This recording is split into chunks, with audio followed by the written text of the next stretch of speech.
Hello, my name is Peter Michael Kraushaar, and I'm going to share a little bit about my family's history during World War II with you, as my dad and all of his brothers were in the US military, but all of his cousins were in the German army. First, a little background. A good portion of my ancestors left the Rhine River region of Germany in the late 1700s, and they took up Queen Maria Theresia's offer of free land for homesteading in the Banat region of what was then Hungary. And they settled in the little town of Hatzfeld, Hungary, which after World War I became Jimbolia, Romania. Well, in 1909, my grandfather, who was a very young barber in that town in Romania, which was then Hungary, he immigrated to Cincinnati, Ohio, where he got married. And my dad and all of his brothers were born in the Cincinnati, Ohio area. And in 1937 or 38, my dad was going to Ohio State University. He wanted to become a veterinarian, and he loved animals and he loved horses.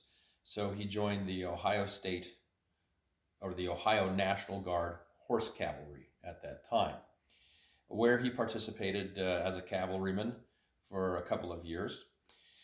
And in the summer of 1938, he spent the entire summer over in Europe, traveling around with his Uncle Joe and Uncle Joe's wife. And a good portion of that time they spent there in Jimbolia, Romania. And he got to know his German cousins quite well. There were hundreds of German villages throughout the Banat area.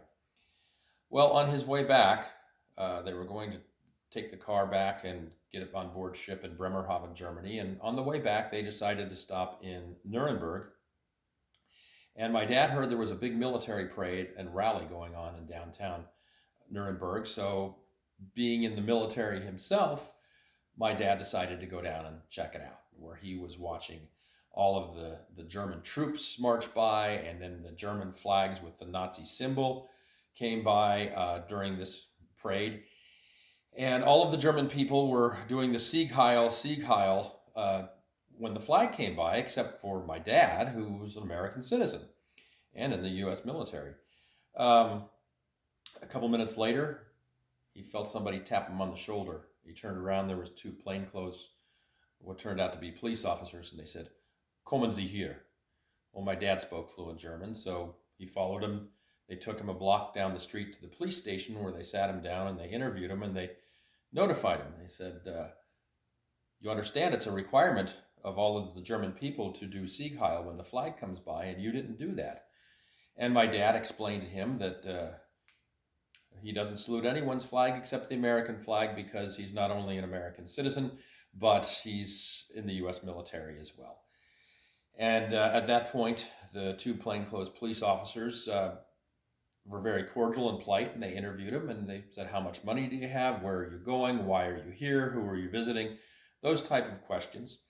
And my dad, speaking fluent German, was able to answer all of them satisfactory, and they said, "Very good, thank you." And they marched him right back and pushed him through the crowd of people and put him right on the front of the curb so that he could finish watching the parade. A few minutes later, Adolf Hitler's car came by.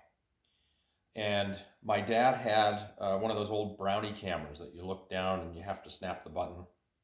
And he took a picture of Adolf Hitler's car. Unfortunately, it only caught the front of the car and it didn't get a picture of Hitler. But I still have that picture and all of the other pictures that he took that day of the German military parade. Well, my dad got back and he participated in the Ohio National Guard Horse Cavalry for a couple of more years. And I believe that our government knew that World War II was coming along and that America would probably involve. And about a year before Pearl Harbor, they activated my dad's Ohio National Guard Horse Cavalry unit into the regular U.S. Army. And then they shipped his unit to Camp Forest, Tennessee. Well, the night before Pearl Harbor, my dad and all of his buddies left the camp or the post, and they got a hotel in town, and his whole unit, the entire cavalry unit, they were guests at Vanderbilt University for a big dance. And They went back to the hotel after the dance, and my dad said the next morning, all the military police, the MPs, came pounding on all the hotel doors. Get back to camp, ASAP, right away.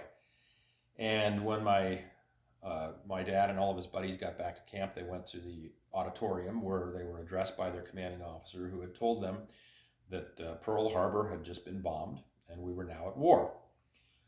Well, shortly thereafter, they loaded my dad and his whole unit and all the horses up on a train and shipped them to Fort Ord, California, where they were in charge of patrolling the West Coast looking for Japanese submarines and U-boats and things like that, or some type of an invasion. And then my dad got sick and he ended up in the hospital in Fort Ord, and they took the horses away while he was at Fort Ord, and he said that broke his heart. And he knew when the war was over he was going to get out because he loved his horse and he loved the horses.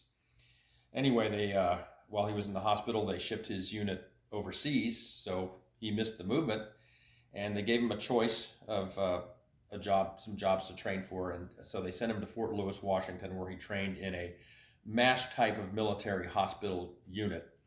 Then they put them all on board trains, sent them to Newport News, Virginia, put them on ship, and then they shipped his whole unit to North Africa, where U.S. forces were fighting against General Rommel and the German army.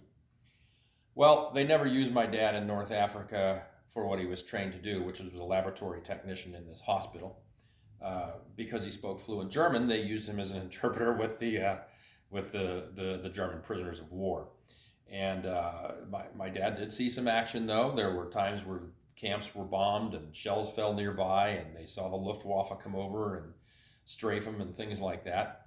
And he always thought that perhaps he might run into his German cousins who were in the German army.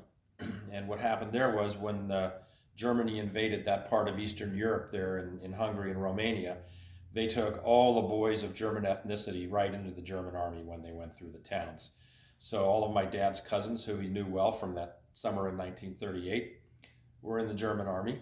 He never ran into any of them in North Africa when he was fighting over there. But our family was very fortunate. All of his cousins made it back alive, and my dad and all his brothers here in America made it back alive, where they went on to have families after the war and so on. He did talk about a friend of his, though, from that summer in Romania.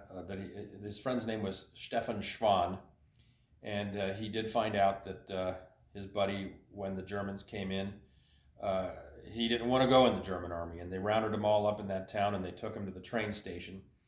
And he said, the heck with this, I'm not going in the army. And he ran away, and when he started to run away, they shot him in the back and killed him. So my dad told me that story, and of course he was very sad about that when he found out as well. So that's a story of our family in World War II. It was my dad and his brothers in the U.S. military, and all of his cousins in the German military. And in the next segment, we're going to talk about our family after World War II and during the Cold War, which, again, the family was split because part of the family was in the East and part of the family was in the West. And we'll get to that in the next segment. Thank you.